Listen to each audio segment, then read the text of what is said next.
My friend, loving others isn't always easy. In fact, sometimes it feels impossible. People can hurt you, disappoint you, misunderstand you, or take advantage of you. You may even feel like your love has been wasted before, so why try again? But love is not just an emotion. It's a choice, a commitment, and a reflection of something greater than yourself. Real love doesn't come from you alone. It comes through you from the one who is love.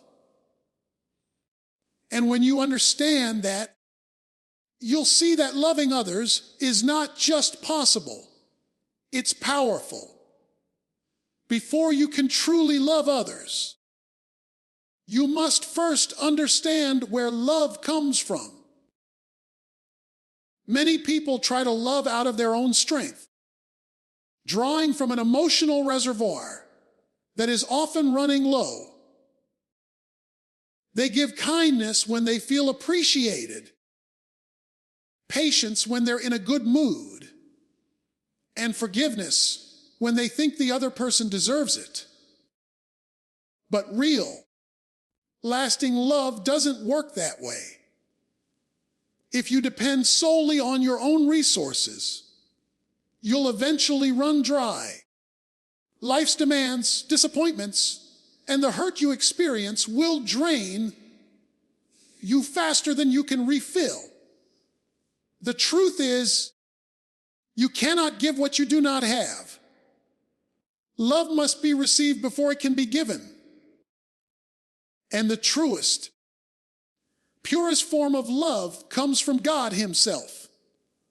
When you come to the realization that God loves you fully, deeply, and unconditionally, it changes the way you approach every relationship.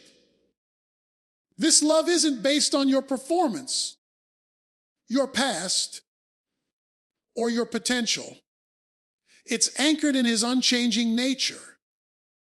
He doesn't love you because you're perfect. He loves you because it's who He is. That means you are already fully accepted, fully valued, and fully wanted, even on your worst days. When this truth sinks deep into your heart, you no longer feel the need to manipulate, impress, or compete for love from others. You begin to live from a place of security instead of desperation. When you know you are already loved, you are freed from the fear of rejection. You can reach out without worrying whether the other person will reciprocate. You can serve without keeping score. You can forgive without needing an apology first. You are no longer loving to get something back. You are loving because you have already received everything you need from the source. This is a shift from striving to overflowing. Instead of squeezing love out of yourself, like wringing a dry sponge, you become like a river carrying the love that has been poured into you toward others who need it. This perspective also helps you endure the moments when love is not returned. People will fail you. Some will take advantage of your kindness. Others will misunderstand your intentions.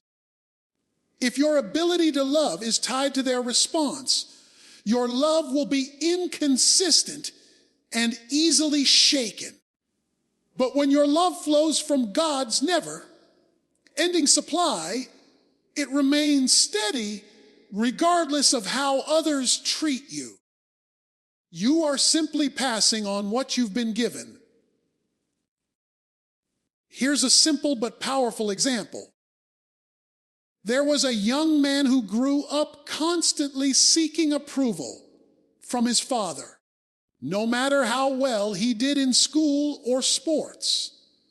The affirmation he longed for never came. This left him feeling insecure, frustrated, and unable to sustain healthy relationships. He was always looking for validation. One day, while reading about the love of God, he realized that his worth did not depend on anyone's opinion. He began to truly believe that God saw him, knew him, and loved him without conditions. Slowly, the emptiness he had felt for years began to fill. As he accepted this love, he found himself less defensive, more patient, and more willing to listen to others. His relationships began to flourish, not because people changed, but because he had changed. The source of love in his life had shifted from fragile human approval to the unshakable love of God. Love is not a luxury you add to your life when everything is going smoothly. It's a command that must shape the way you live every day. It is not presented as a suggestion to consider when it feels convenient or when people treat you well. It's a divine mandate, a requirement for anyone who desires to walk in alignment with God's heart and purpose. This means that love is not dependent on emotions, moods, or circumstances. It's an intentional choice, an act of obedience that reflects a greater standard than our own personal preferences. When you see love as a command rather than a suggestion, it changes your priorities. You stop waiting for your feelings to give you permission to act kindly, to forgive, or to serve. Instead, you act because you understand that obedience leads to blessing, not just for the person you love, but for yourself as well. Love becomes a discipline like exercising a muscle. The more you practice it, even in difficult situations, the stronger it becomes in your life. Viewing love as a command also removes the excuse of selective kindness. Many people love those who love them back. But the real test comes when you're called to love the ungrateful, the hostile, or the indifferent. Commands are meant to be followed even when they stretch you beyond your comfort zone. This is where love moves from being a shallow sentiment to a life-changing force. It calls you to rise above resentment, prejudice, or the desire for revenge. Another important truth is that love as a command connects directly to your purpose. You were created to reflect God's nature, and His nature is love. When you choose to love, even when it's hard, you are stepping into the reason you were made. That's why people who live with love at the center often experience a deep sense of peace. They aren't carrying the heavy load of grudges, bitterness, or constant relational conflict. Instead, they live lighter because they've chosen to obey the command to love and let go of the poison that comes from hate. And while obeying this command can sometimes feel like a sacrifice, it is actually an open door to blessings.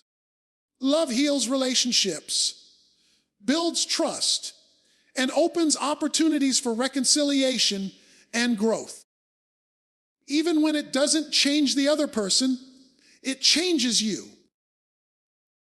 It aligns your heart with God's, giving you the freedom to live without the chains of anger or pride. Here's an example that illustrates this well. A man worked in an office where one coworker seemed determined to make his life miserable. This coworker spread rumors about him, undermined his projects, and spoke harshly at every opportunity. Naturally, the man's first instinct was to defend himself, avoid the person, and treat them coldly in return. But he remembered the teaching that love was a command, not a suggestion. So he made a conscious decision to greet the coworker warmly each day, help them when they needed assistance, and even bring them coffee from time to time. At first, nothing changed. The coworker still acted unkindly, but over several months, the hostility began to fade. One day, the coworker confided in him about personal struggles at home and admitted that his kindness had been a source of unexpected comfort. The relationship improved, not because the man felt like loving his coworker at the start, but because he obeyed the command to love and allowed his actions to speak louder than emotions. When someone hurts you, frustrates you, or repeatedly acts in ways that are difficult to handle, it's easy to let your entire perception of them be defined by their mistakes. You begin to merge the person with the problem, seeing them only through the lens of what they did wrong. The danger in this is that it traps you in resentment, making it nearly impossible to show love or grace. But the truth is, people are more than their worst moments. They have value, purpose, and potential beyond the flaws or failures that may have affected you. Separating the person from the problem is not about ignoring wrong behavior or pretending it didn't happen. It's about refusing to let their mistakes erase their worth. This separation begins with a mental shift. You consciously decide to view the behavior and the person as two distinct things. You can acknowledge that the behavior is wrong, unhealthy, or hurtful, while still recognizing that the individual is a human being made in the image of God. This perspective allows you to deal with the issue without dehumanizing the person. It also protects you from becoming bitter because your anger stays focused on the action rather than contaminating your heart with hatred toward the individual. It's also important to remember that everyone carries their own history of pain, insecurities, and struggles. Many times, the behavior you find so frustrating is a symptom of something deeper going on in their life. While that doesn't excuse their actions, it can give you compassion and patience when you deal with them.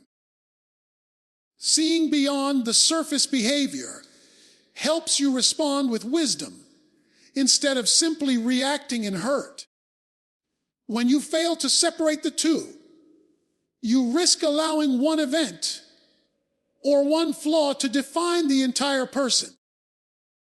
This not only limits your ability to love them, but can also close the door to reconciliation or growth in the relationship.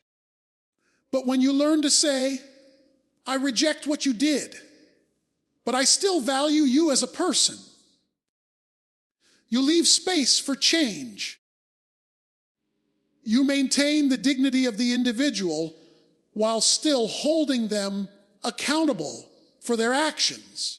This principle is especially critical in close relationships, family friendships, or even long-term work connections, where cutting someone off entirely might not be the best or healthiest solution.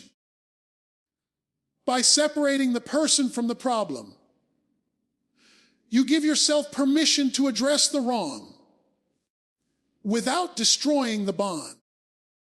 It's a balance of truth and grace, allowing you to be honest about what needs to change, while also protecting the relationship from unnecessary harm.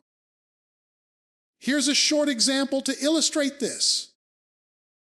A teacher once had a student who constantly disrupted the class, talking out of turn, refusing to follow instructions, and making it difficult for others to learn. The teacher found herself becoming irritated not only with his behavior, but with the boy himself. One day, she decided to sit down with him after class to understand what was going on. She learned that his home life was chaotic, and school was the only place he felt he could get attention, even if it was negative. That moment shifted her perspective. She still addressed his disruptive behavior firmly, but she began to make an effort to affirm him as a person, praising him when he did well, and giving him responsibilities that channeled his energy positively. Over time, his behavior improved, not because the teacher ignored the problem, but because she saw the boy separately from his actions and chose to invest in his potential. Forgiveness is often misunderstood as an emotion, something you do only when you finally feel ready or when the pain has faded. But if you wait for that perfect moment, chances are it will never come. Pain has a way of keeping itself alive in your memory, replaying what happened and stirring up the same emotions over and over again. That's why forgiveness is not primarily a feeling. It's a decision. You choose to forgive first, and then, in time, your emotions begin to align with that choice. This doesn't mean you minimize the wrong that was done to you. Forgiving someone is not the same as excusing their behavior, pretending it didn't hurt, or removing healthy boundaries. Instead, forgiveness is about releasing the grip that offense has on your heart. It's a conscious act of saying, I will not let what you did control my life any longer. When you refuse to forgive, you might think you're holding the other person captive, but in reality, you're the one who's locked in a prison, carrying bitterness, replaying the offense, and letting it steal your peace.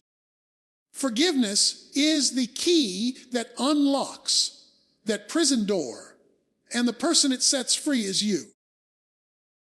The choice to forgive before you feel like it is an act of faith and obedience.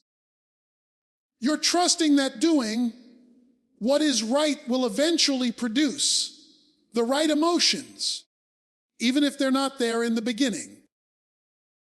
Often people say, I can't forgive yet because I'm still angry. But anger doesn't disappear on its own. It's weakened when you actively choose to let go of the offense.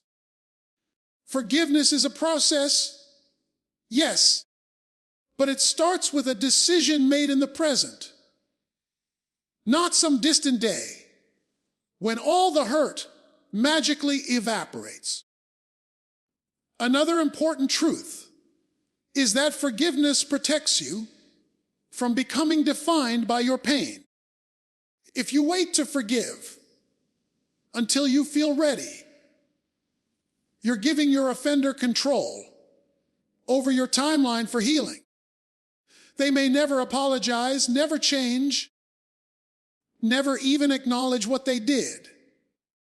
But your freedom doesn't have to depend on their actions. Forgiving before you feel like it means you're reclaiming your power to live unchained from the past. Forgiveness also has a surprising effect on how you see the person who hurt you. When you make the decision to forgive, your perspective begins to shift over time. You stop viewing them solely through the lens of that offense and begin to see them as a whole person.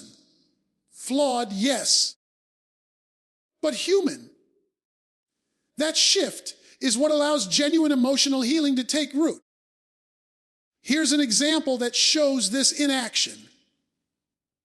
A woman was deeply hurt when her business partner betrayed her trust, taking clients and resources to start a competing company.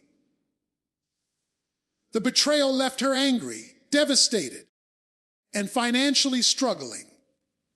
For months, she told herself she would forgive when she felt ready, but that day never came.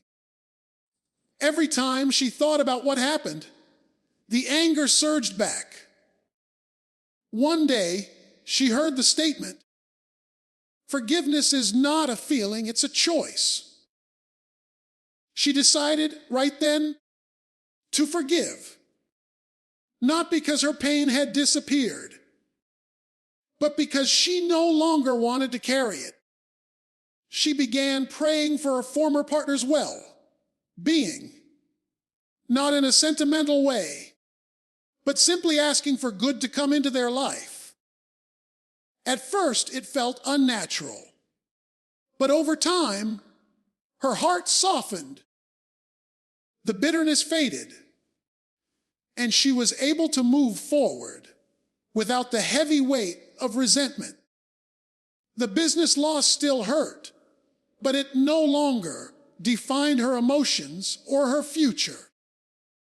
Love is not proven by how eloquently you speak about it, how often you say the words, or how passionately you feel it in a moment of emotion. Real love is measured by action, by what you are willing to do, especially when it is inconvenient, uncomfortable, or unnoticed. Words are important, but they can be empty if not backed by consistent behavior. Feelings are valuable, but they fade if they're not translated into tangible expressions. Action is where love becomes real, where it takes form and has impact. This is because love is not just an emotional state. It's a choice and a commitment. You can say you care about someone, but if you never show up when they need you, your words lose their weight. You can feel affection for someone, but if you only serve them when it's easy for you, that affection hasn't matured into true love. Love that is measured by action doesn't wait for perfect timing or ideal circumstances. It finds ways to give, serve, and show up even when it costs you something. Actions matter because they communicate sincerity. Anyone can say, "I'm here for you." But it's the one who actually shows up in the storm, the one who sacrifices comfort to lend a hand, who proves their love. Often, it's the smallest actions that have the deepest impact. A phone call to check in, a meal prepared for someone going through a hard time, a word of encouragement sent when you're busy with your own responsibilities. These acts say, "You matter enough for me to pause my own life and invest in yours." Another reason love must be expressed through action is that people can't always see your intentions, but they can see your deeds. You may genuinely care about someone in your heart, but if you never express it in a way they can experience, it will remain invisible. Love is most powerful when it moves from the unseen to the seen, from thought to deed, from sentiment to service. Loving through action also refines your character. There are times when you may not feel particularly loving. Perhaps you're tired, stressed, or frustrated. But choosing to act with kindness and patience anyway strengthens the depth of your love. It teaches you to move beyond fleeting emotions into the realm of steadfast commitment. It's in these moments when you give of yourself without expecting recognition that your love becomes a genuine reflection of selflessness. Here's an example. A young man's grandmother was elderly, frail, and often forgetful. She lived alone, and though many family members told her they loved her, few visited regularly because it was too far or too much trouble.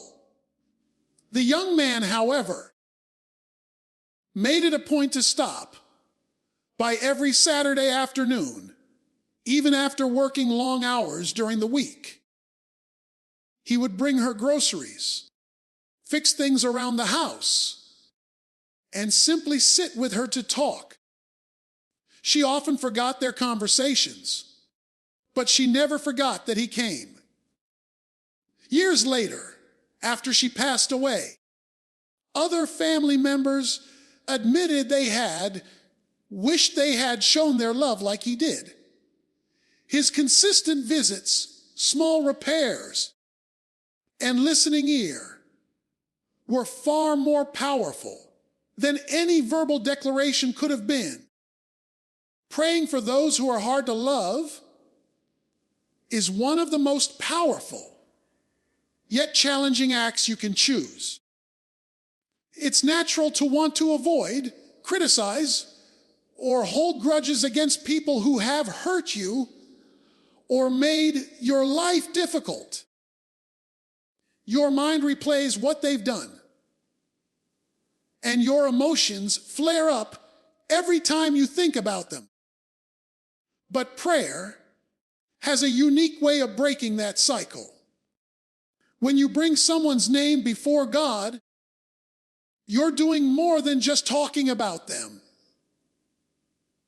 You're surrendering them into His hands and inviting His perspective into your heart. The act of praying for someone difficult shifts the focus away from your hurt and onto God's ability to work in their life. It doesn't mean you're excusing their behavior or pretending the offense didn't happen. It means you're choosing to release the weight of judgment and asking God to do what only He can do. Heal, change, and transform. In that process, something begins to happen inside you. It's hard to harbor hate towards someone you're genuinely praying for, because prayer softens your heart and widens your view. One of the most profound effects of praying for those you struggle to love is that it changes the way you see them.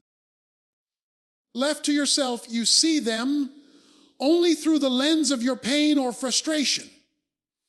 But as you pray, You start to see them through God's eyes, not just as the person who wronged you, but as a human being with struggles, wounds, and needs of their own.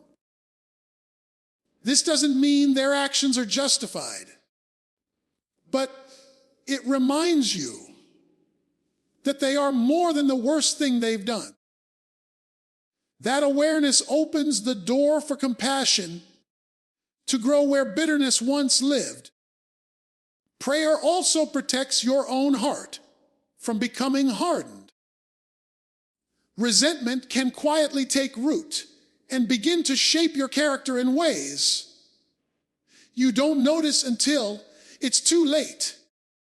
By consistently praying for someone who's hard to love, you're keeping your heart tender and aligned with God's ways. Instead of letting the offense define your relationship, you're allowing God's presence to influence it. It's important to note that praying for someone doesn't mean you have to maintain close contact if the relationship is toxic or unsafe. Prayer is not about removing boundaries. It's about removing bitterness. You can love someone from a distance and still pray earnestly for their good. In many cases, that distance is what allows you to pray with a pure heart, because you're not constantly being injured by their actions. Prayer can also open unexpected opportunities for reconciliation or improved relationships. Sometimes the change you see is in them. Softened attitudes, more respectful communication, or even apologies. Other times the change is in you. More patience, greater wisdom, or the courage to respond with grace instead of anger. Either way, prayer positions both of you in the path of God's work. Here's a short example. A woman had a coworker who seemed determined to make her life miserable, spreading rumors, criticizing her work, and taking credit for her ideas. Every day she dreaded seeing this person.